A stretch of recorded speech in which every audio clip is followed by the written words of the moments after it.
What's going on, everybody? Hope everybody's feeling good. Hope everybody's doing well. Guys, we're back with an update to a story that I enjoyed a lot. So OP is back. He wants to talk about the comment section, and he wants to give an update on things that has happened in his life since he sent me the story. So guys, if you don't know what I'm talking about, I'm gonna play the story first, but it's the story where he found out that his ex-wife was cheating on him. He kicked her out. She was homeless, and he had her serve divorce papers in a homeless shelter. Pretty funny. um if you know the story, go down to the description, click the timestamp, it'll take you straight to the update. Let's get into it. My ex wanted an open marriage.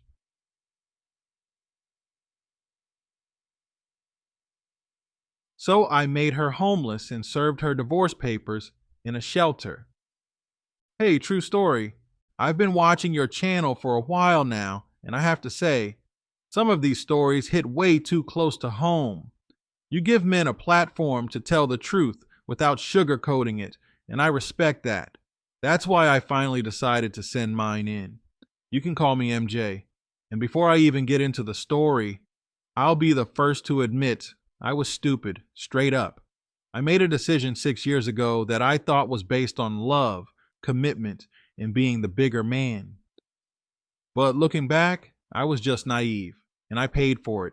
But I've learned, I've healed, and now I'm ready to share how my wife of 3 years, who I dated for another 3 before that, asked for an open marriage and ended up homeless with her kid, getting served divorce papers in a shelter for women and children. Yeah, this is one for the books. How I got here.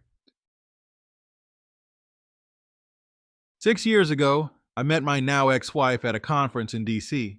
I'm in tech sales. She was working in HR for a mid-sized firm based out of Boston. We connected during one of those coffee breaks where everyone's pretending to network, but mostly just wants to talk to someone who isn't their manager. She was quick-witted, polished, and told me early on she had a son from a previous marriage. He was 8 at the time. Now I know how this sounds. A lot of dudes out here warn against getting serious with single moms. I read the forums, I watched the videos, but I convinced myself she was different. She wasn't needy, she was financially independent. She had her own house. Her ex-husband was out of the picture. Hell, she even made it clear she wasn't looking for a stepdad for her son. That part actually made me respect her. We dated for 3 years. I saw her every other weekend and on holidays because we lived in different states for the first 2 years. Eventually, she moved to my city, not into my home, just nearby, and we started to get serious. She introduced me to her kid pretty early, within 4 months, and I'll admit, at first it wasn't bad. He was a quiet, well-behaved kid. We'd go to the movies or the park, play video games sometimes. It didn't feel like a burden. The proposal. When I proposed, she cried, said no one had ever made her feel so secure. I thought I was doing the right thing.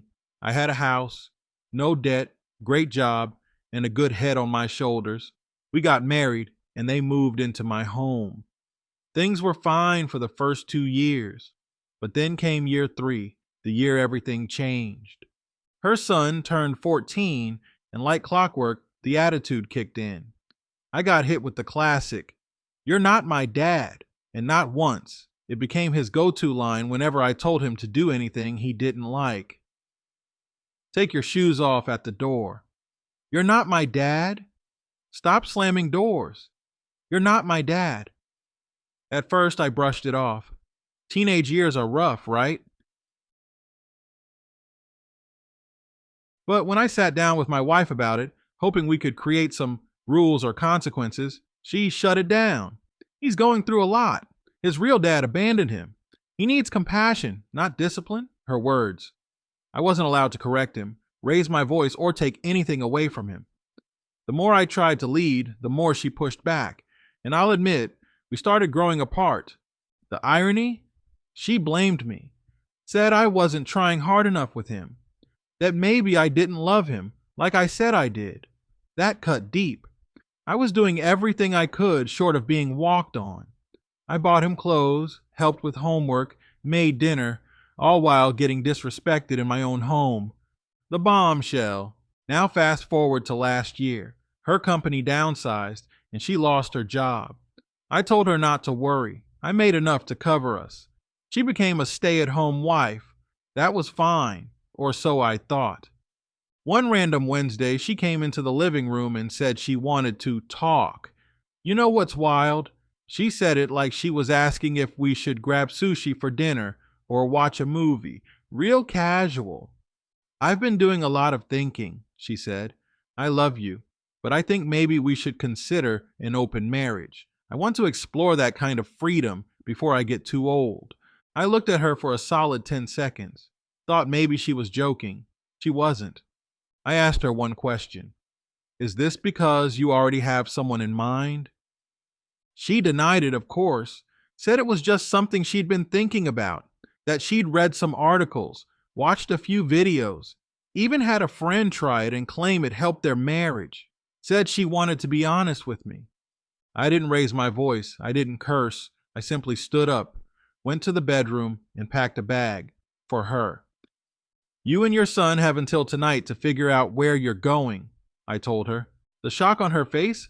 Priceless. You're kicking us out? Y'all don't belong in my house anymore. She cried, pleaded, tried to backpedal. Said she didn't mean it like that. Said she just wanted to talk about it. But I was done. You don't float the idea of an open marriage like it's brunch plans and expect no consequences. And no, I didn't feel bad. Before anyone in your comment section calls me a monster, let me say this. She lived in my house, hadn't worked in 4 months. Her son disrespected me daily, and now she wanted to go explore the dating market again while keeping the comfort of a roof over her head. Courtesy of me, nah, out on the street. She tried to stay, she really did, but I had the locks changed that weekend. I gave her a grace period, even helped her move her things into a storage unit, but once she was out, that was it. Problem was, she had nowhere to go. See, she doesn't have family. Her parents disowned her years ago. I didn't pry too deep into why when we first dated. Something about her leaving Boston and never looking back. But now it made sense. Her one friend in the city refused to take her in because her husband had already cheated twice and she didn't want temptation in the house. I got a call from her 3 nights later. She was crying. Said she and her son had to sleep in a car until they were approved to stay at a shelter. I asked for the address. Told her I'd come pick her up when the week was up. That was a lie. Instead, I had the divorce papers delivered to the shelter. Call me what you want. I slept like a baby that night. The hearing. During the divorce hearing, her lawyer tried to flip the script.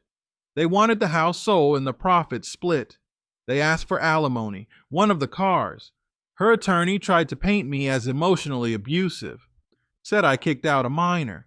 Said I retaliated against a vulnerable woman. My lawyer, a beast. She came prepared with texts from my ex, admitting she suggested the open marriage. Receipts from all the bills I'd paid for the past year. Proof that the house was purchased 2 years before I ever met this woman. And a testimony from one of my neighbors who overheard her son screaming, "You're not my dad," at 11 p.m. on a school night. But the real cherry on top? During discovery, we found out that some dude she met on a dating app had taken her and her kid in. That man even showed up to the courthouse with her. Imagine that. I didn't care. I just wanted it done. The judge sided with me on every major point. I kept the house, no alimony, no car.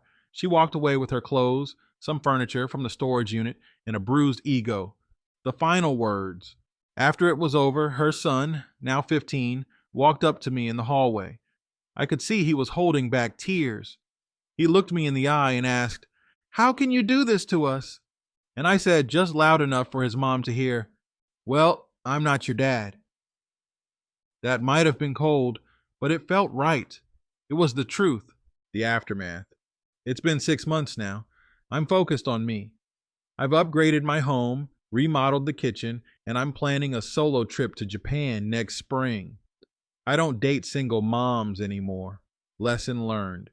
I hear through the grapevine that her new man kicked her out already, that they bounced from house to house, and she's now living in some extended stay motel. Not my business. This story isn't just about revenge, it's about knowing your worth, standing your ground, and not letting someone use your loyalty as a doormat. I know some people are going to say I overreacted, that I could have handled it with more grace.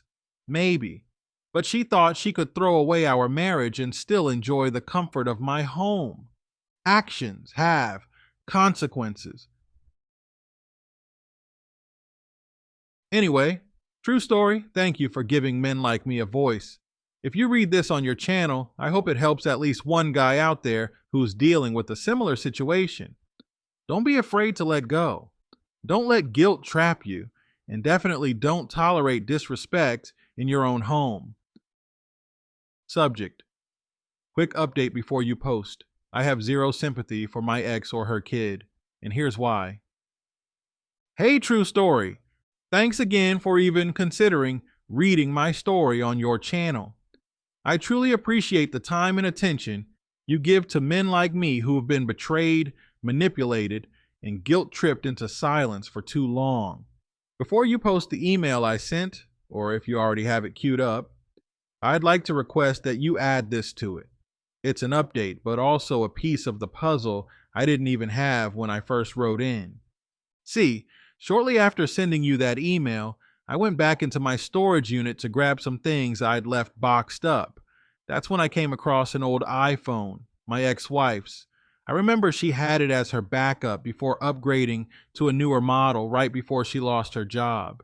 She left it behind in a drawer, probably thinking I'd toss it or wouldn't care. But the thing is, she never logged out of anything. And guess what? I've always known her passwords. She never changed them, not once, not even after the divorce started. Same pattern, same codes. So I charged the phone up, sat down with a drink, and decided to take a little digital stroll through the life of the woman who asked me for an open marriage and then acted confused when I put her out. Let me just say, I no longer have even an ounce of sympathy for her or her son. And here's why. The messages that changed everything. The first thing I checked were the text messages. She never deleted anything, probably because she didn't think she had to. I guess she never imagined I'd go through her old phone. The group chat with her girlfriends was like reading the diary of a sociopath. Page after page of cold-hearted, disgusting, self-centered garbage. Messages from months before she brought up the open marriage idea. Here's one from one of her friends. So what's the plan with MJ? You staying or you out? Her reply? Girl, I'm just here until I find something better. He pays all the bills and I get to be lazy. It's giving retired housewife vibes. This was after she lost her job. This was while I was paying the mortgage, utilities, groceries, gas for the car she used, and even streaming services she binge watched while I was working. She was already done with me and hadn't said a word. She was lining up her next move like I was just some temporary landlord she was waiting to outgrow. Another friend chimed in, asking her how long she was planning to play house. And this chick, the same woman who cried when I asked her to leave, who said she still loved me, had the nerve to reply, I'm good for now. MJ's still useful. Plus, I don't want to bring her son into some random man's house yet. Once I find someone with money who's not lame, I'm out. Not lame. That part hit. Because I was never lame when I was paying for her son's football camps, buying school supplies, taking them on vacations, or grilling for all their birthday parties. But suddenly, I'm lame the second she's bored. And if that wasn't enough to get me pissed, I found photos, not just innocent selfies. Full-on lingerie pictures, bedroom poses and mirror shots with captions sent to guys that clearly weren't me. Confirmed cheating long before the open marriage talk. The thing that made me sick was the timeline. She started cheating at least a year before she asked me for an open marriage. The guys were all from dating apps or random Instagram connections. She used a private burner account, which she discussed openly in her group chat. They talked about ways to keep me from finding out, like this: MJ don't check sheet shit. He's too trusting. As long as I smile and play wife, I can do whatever. Let me tell you a true story. That one lit a fire in me. I spent years defending this woman to friends who raised eyebrows when I married a single mom. I spent holidays with her son instead of with my own family. I gave up so many pieces of myself to try and make that family work. And all along, I was being clowned in a group chat like I was some walking ATM with no brain. And here's the kicker: one of the dudes she was cheating with recognized the same last name as the guy who took her in after I kicked her out. He was in the group chat too, not as a member, but mentioned. She was lining him up while still sleeping in my bed. She even joked once, he got no kids, no baggage, and owns a boat. Might level up. Level up. What a joke. Conversations with her son. I wish I could say the betrayal stopped there, but nope, it got worse. Her kid, the same one who looked me in the eye after the court hearing and said, "How could you do this to us?" was also texting her in ways that made my blood boil. I found messages from him saying things like, MJ's tripping again. He mad because I didn't clean my room. He acting like he's my dad or something. Her reply, ignore him. You know he ain't your real dad. Just let him be mad and go play your game. He's lame AF. If we leave, I don't even care. He'll probably cry once I tell him I'm out. There was a thread where he called me a control freak for asking him not to bring friends over late at night on a school night. She laughed, literally replied with, I know, right? He acts like it's his house. It is my house, was, still is. But to them, I was just the guy they were squatting with until a better option came along. If I had seen these texts back then, if I'd seen any of this, I wouldn't have waited for her to suggest an open marriage. I would have had her out of my life so much earlier, and maybe I would have dodged the unnecessary stress, disrespect, and disappointment I carried around like weight for years. No sympathy, no regrets. So yeah, now that I know what really happened behind the scenes, I don't feel bad at all. Not for putting her out, not for serving her divorce papers at a shelter, and not for telling her son, well, I'm not your dad. Because that's the truth. I wasn't his father. I was just the guy dumb enough to care. Some people may hear that and still think I'm being harsh, but let me ask your audience this. What exactly was I supposed to do? Stay married to a woman who bragged about cheating? Raise a teenager who openly disrespected me in texts and called me lame? Keep a roof over their heads while they mocked me behind my back? If that's the standard for being a good man, then count me out. I'd rather be alone with my dignity than partnered with someone who sees me as disposable. The real reason she left Boston. And since we're putting everything out there, I dug a little deeper into her past after all this. You remember in the original email I said she was estranged from her family in Boston, that I didn't know why? Well, turns out it wasn't some dramatic falling out over lifestyle differences or independence. Nope, she was caught sleeping with her sister's ex-boyfriend years ago.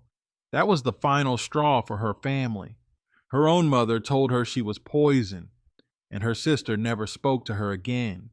She left Boston in shame, not strength. She used that move as a reset, and I was her clean slate. Her chance to start fresh and pretend she was someone new. But people don't change unless they want to, and she never did. Why I'm sharing this?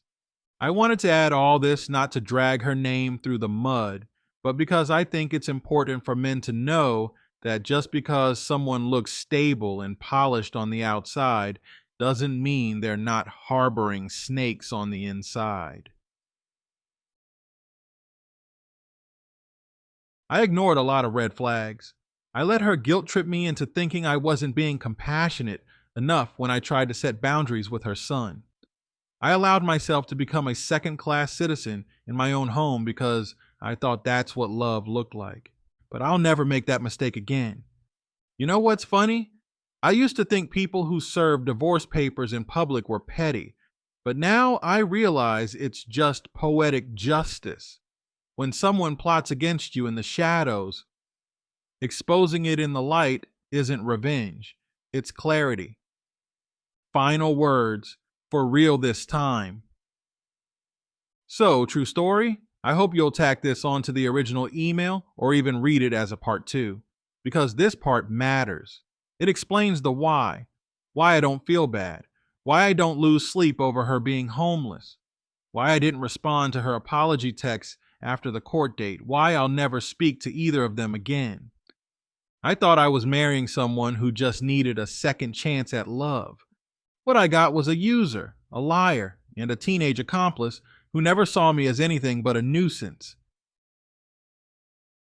Now I'm free, still in my house, still driving the same car she wanted to take, and still thriving. She's somewhere scrolling through dating apps pretending to be a victim, but I'm not bitter, just smarter, wiser, and ready for peace. Thanks again for reading this. Do with it what you want. I just wanted to make sure the full picture was out there. Final update. To everyone who called me a monster, thank you for proving my point. Hey, true story, it's MJ again. I wanted to reach out one last time, not because anything has changed with my ex or her disrespectful kid, they're still somewhere out there playing victim, but because of everything that's happened since you shared my story. I watched the comments roll in. I read every word. At first, I was nervous. I'll be real about that. A part of me thought people were going to light me up in the comments, call me cruel, say I was heartless for kicking a woman and a child out, especially with how I served those papers to her at the shelter and said what I said to that kid in the courthouse. But to my surprise, most people understood, and I mean really understood. The comment section was full of men, and one woman, I believe, who said, "Nah, MJ did what needed to be done." Some of y'all called it savage, some called it poetic justice, but a lot of you called it what it truly was, necessary. So before I say anything else, thank you. Thank you to every single one of you who saw through the drama and recognized the truth in my story. Y'all have no idea how much that meant to me. Because while the strangers on YouTube were telling me, "You're not wrong," my own family has been doing the exact opposite. So yeah, I want to talk about that. You're going to hell for this. It started with a text from my aunt right after my cousin shared the link to my story on Facebook. I guess it started getting passed around because I got the dreaded "we need to talk" message on a random Saturday morning from Aunt Teresa. I love her, or I used to anyway, but what she said to me over the phone, I don't think I'll ever forget it. She said, "You put a child on the streets, MJ. A child. Doesn't matter what his mama did. God's gonna punish you for that. That's not how a real man handles things. You're going to burn in hell for what you did." I sat there in silence. I let her talk. She was fired up, almost trembling. Then I calmly asked her, "Auntie, did you listen to the full story?" She said no, just what my cousin posted. A few clips and the thumbnail. Didn't even get through the first 5 minutes. That's the problem. My own family didn't care about context. Didn't care about the emotional manipulation. Didn't care about the lies, the betrayal, or the fact that her son disrespected me in my own home on a daily basis. They only saw the end result, that I put them out and served papers in a shelter, and that was enough to crown me the villain. I didn't raise you to be like this. The next call came from my own mother. Now, before I even get into what she said, let me explain something. My mom has always been the forgive and forget type, the turn the other cheek kind of woman. Church going, choir singing, potluck hosting, sweet lady, and I love her for it. But when it comes to real world betrayal, that woman's a doormat, and I've seen it my whole life. So when she heard what happened, how I kicked my ex and her son out, and how I ended it all with a cold line in the courthouse, she called me and said, I didn't raise you to be like this. You had no compassion. You could have found another way. Another way. There was no other way. I reminded her of everything, how my ex cheated behind my back while I was paying the bills, how she laughed behind my back in texts, how her son disrespected me and then acted like the victim, how I was used. And her reply, but she's still the mother of a child. You don't treat people like that. That's when I realized even my own mother couldn't understand what it felt like to be me in that house, what it was like to provide for people who didn't love you, didn't respect you, and saw you as nothing more than a wallet with arms. I asked her, what would you do if Dad did everything I did and still got treated like trash? She didn't answer. She just said, that's different.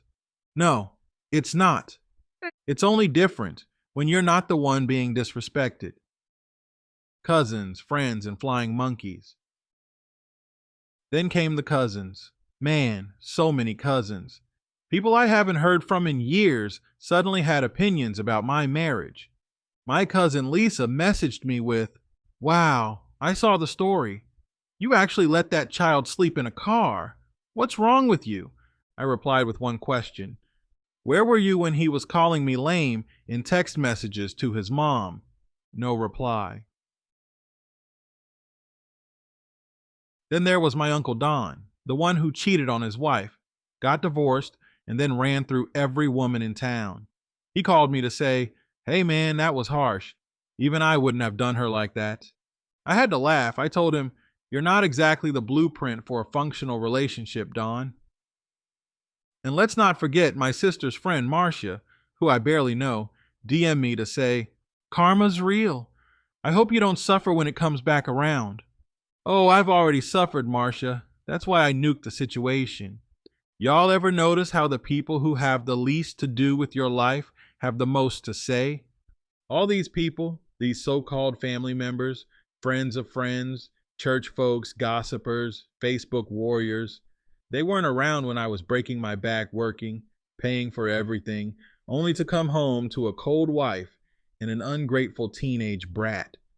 But now that she's out in the wild without a nest to land in, suddenly I'm the monster. The weight of being a man in a no-win world. Let me speak to the men out there for a second. You'll never be good enough for some people. You'll never be nice enough, gentle enough, patient enough, especially when you decide to enforce your own boundaries. We're told to be providers, to step up, to protect, to love unconditionally. But the second we draw the line, the second we say enough is enough, we become villains, cold, heartless, evil. I know what it feels like to be hated for simply putting your foot down, but let me tell you something. I'd rather be hated for standing tall than loved for crawling on my knees.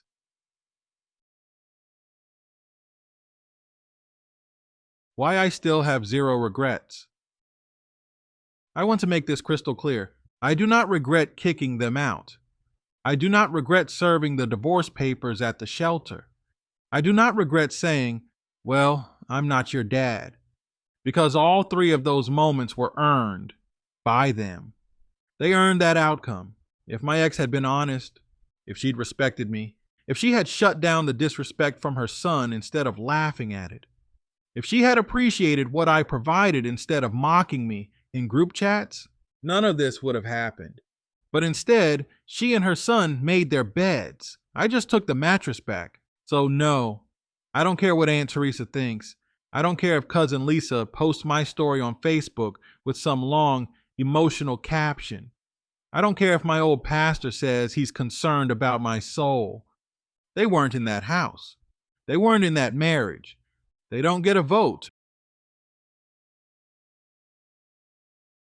To the YouTube family, you kept me sane. Now let me go back to the people who actually get it. To everyone who left a comment saying, I would have done the same thing, or she had it coming, or that kid was being coached to hate you, thank you. Y'all don't know how much that meant to me when you're being screamed at by family, called evil, accused of being cruel, Wagdinox. That kind of support from total strangers, it hits different.